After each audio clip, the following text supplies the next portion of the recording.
God's got a word for somebody. So, in reading Genesis chapter 19,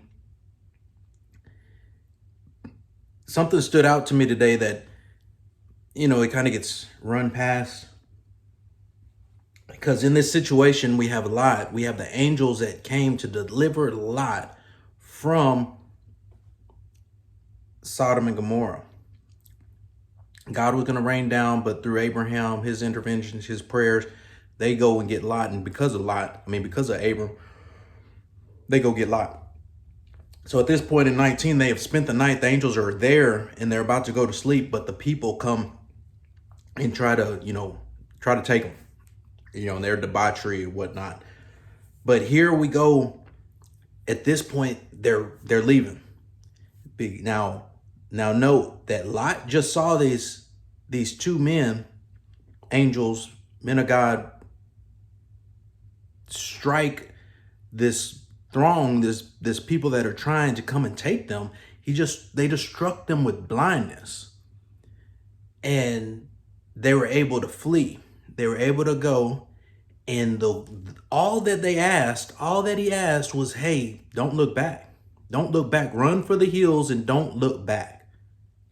Now, we know the story. This part of the story that we all, probably more familiar with was Lot's wife looked back and she was turned to a pillar of salt. So, but the others continued to go. But as they're running, as they're fleeing for their lives, ultimately, to escape the hellfire and brimstone that are fixing to come down, Lot pleads for, because they say, run to the hills. And let me find that verse.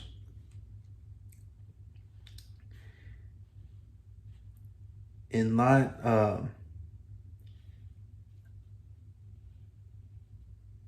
behold, now your servant has found grace. And it came to pass when, verse 17, and it came to pass when they had brought them forth abroad that he said, escape for your life, look not behind you, neither stay you in the plain, escape to the mountain, lest you be consumed. And Lot said unto them, oh, not so, my Lord. Oh, not so, my Lord. Behold, now your servant has found grace in your sight, and you have magnified your mercy, which you have showed unto me in saving my life, and I cannot escape to the mountain lest some evil take me and I die. Behold, now this city is near to flee unto, and it is a little one. Oh, let me escape there. Is it not a little one? And my soul shall live.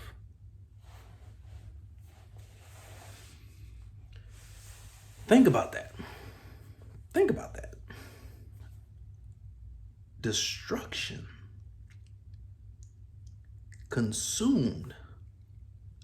People got struck down with blindness in your presence. Run.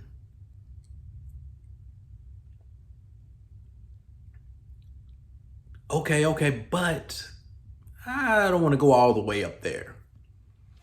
If I go way up there, something's going to kill me. Aren't they delivering them from death? Aren't they delivering them from that? So, it's funny, but think about it. Now let's kind of look in our lives. This is how we look when we try to justify sin in our life, things in our life. Okay, God, I'm going to give you, I'll stop this, but I'm going to dabble in this a little bit. Is it all right to do this? When we ask that question, hey, is it all right if I do this though? Okay, you say not to do that, but can I do this? Whatever the scenario, each of us have our own experiences. We have our own struggles. We have our own vices and whatnot that we have to overcome. And do we sound like this? Because God provided protection. He provided deliverance.